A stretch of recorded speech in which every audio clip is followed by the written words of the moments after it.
हाम्रो चुनमुडीको साथीले के भन्नु सम्पत्ति बिसिसक्यो क्या माथितिर है। अब यो सम्पत्तिले गरेर चाहिँ छानबिन भएको छ, धेरै कडा कडा प्रश्नहरू गर्नु भएको छ र यसमा चाहिँ तपाईँले एउटा ढुक्क हुनुहोस् कि यसमा म एउटा साधारण नागरिक हो, म कुनै राजनीतिक दलमा आबद्ध थिइनँ, म पहिलादेखि कुनै राजनीतिक कुनै तपाईँको सार्वजनिक पद धारण गरेका थिइनँ। आफूले गर्ने सक्ने दुःख गरेर मैले कति कुरा कमाएँ होला, कति कुरा गुमाएँ होला, कति ऋण लिए होला, कति सापट लिए होला, आफ्नो ठाउँमा छ र त्यसको लागि निष्पक्ष छानबिन गर्नलाई यति कडा कडा प्रश्न गर्नुभयो कि एकछिन त्यो पुरानो सुदन गुरुङ निस्किसकेको थियो, रिसाउने सुदन गुरुङ यति साह्रो प्रश्न गर्नुभयो कि मैले त उहाँलाई के भने हजुरको पनि सम्पत्ति छानबिन गर्नु त भन्नुसम्म त मैले भ्याएँ होइन।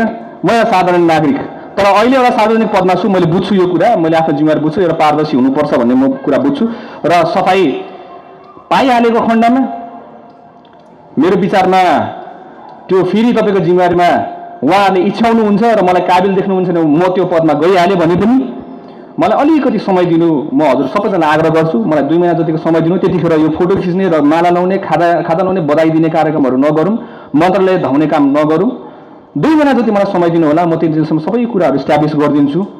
त्यसपछि नि भएन भने बाबु तिमीले बोलेको भएन है भनेर भन्नु होला। म तपाईँको छोरा जस्तो हो, तपाईँहरूले मलाई एउटा जिताएर पठाउनु भयो हुँदैमा म तपाईँभन्दा माथि होइन, म तपाईँभन्दा मुनि नै हो। तपाईँहरूले आज यो काम नगरेर तपाईँले मलाई दुःख गरेर भोट दिएर नजिताउनु भएको, आज म त्यो ठाउँ पुग्दिनँ थिएँ र म आफ्नो धरातल बुझ्छु, म यसलाई बिर्सिदिनँ। म तपाईँहरूलाई सम्झिरहेको छु, तपाईँहरू मेरो मनमै छ, त्यही भएर तपाईँले देख्नु भइहाल्यो। म तपाईँहरूसँग भेट्दाखेरि म अङ्गाला मार्छु, कुनै ठुला नेता जस्तो गरेर म तपाईँलाई ल अब चाहिँ म मन्त्री पूर्व मन्त्री भनेर तपाईँलाई मैले रवाफ पनि देखाएको छुइनँ। म अहिले पनि तपाईँहरूको त्यही सुदन गुरुङ हो जो चुनावमा नजितिएर तपाईँहरूलाई हात जोडेर भोट माग्न आएको थिएँ र पछि पनि त्यही सुदन गुरुङ हुनेछु। तपाईँहरूको इज्जत म फाल्दिनँ, मैले बोलेको छु र यो मेरो तपाईँहरूलाई बाचा हो। हस् त, धेरै धेरै धन्यवाद, शुभकामना छ सबैजना साथीभाइहरूलाई जो हाम्रो अधिवेशनमा उठ्नु भएको छ। प्लिज मेक श्योर कि हामीहरू सबै सङ्गठित हिसाबमा जाउँ, एकअर्कामा विवाद नहोस्, झगडा नहोस्।